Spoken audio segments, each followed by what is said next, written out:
À l'origine, donc moi je suis plasticien, designer, donc je m'occupe de matériaux, je m'intéresse aux matériaux et depuis donc quelques années je suis également sculpteur bois, c'est-à-dire que je récupère sur la presqu'île de Rhuys des arbres après élagage ou après abattage et donc je les utilise en sculpture, je les sculpte en taille directe pour essayer de trouver donc une forme abstraite qui m'intéresse, un équilibre entre les vides et les pleins. Et ensuite, dans un deuxième temps, cette sculpture, donc, je la mets en situation sur différents endroits de la presqu'île, des endroits où justement d'où elles sont originaires et où elles vont être mises en situation in situ, en essayant de trouver des dialogues qui peuvent s'établir avec le paysage, de par leur forme, de par leur couleur, de par leur texture. Alors quel message on doit comprendre au travers de ta démarche?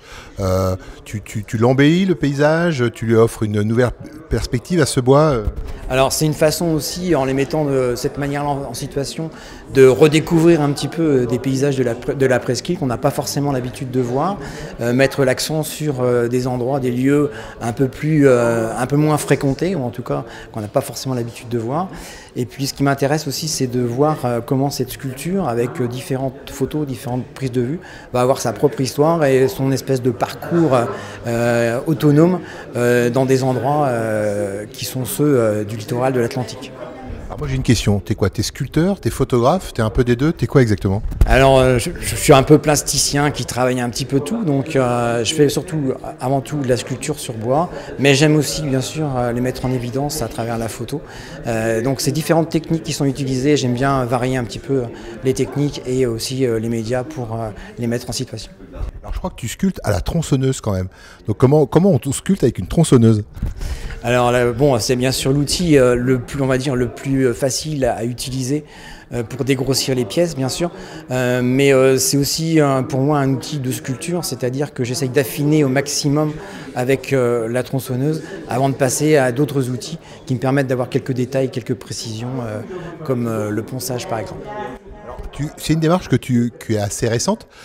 Tu exposes ici, je crois que c'est une de ta première exposition, hein, donc on est vraiment flatté à TVRUS de voir cette première exposition. C'est quoi la prochaine étape? Alors prochaine étape, donc des projets d'exposition bien sûr de ces réalisations qui vont se faire normalement dans la presqu'île et puis un petit peu plus loin après sur des galeries sur Paris, voire un petit peu à l'étranger.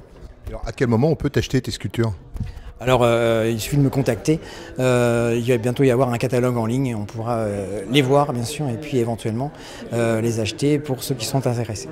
Bon, très bien, écoutez, j'espère que le message va être passé, merci beaucoup, c'est très beau, nous on adore, et puis à bientôt j'espère pour la suite de ton aventure. Bien sûr, et puis j'espère vous montrer la suite très tôt.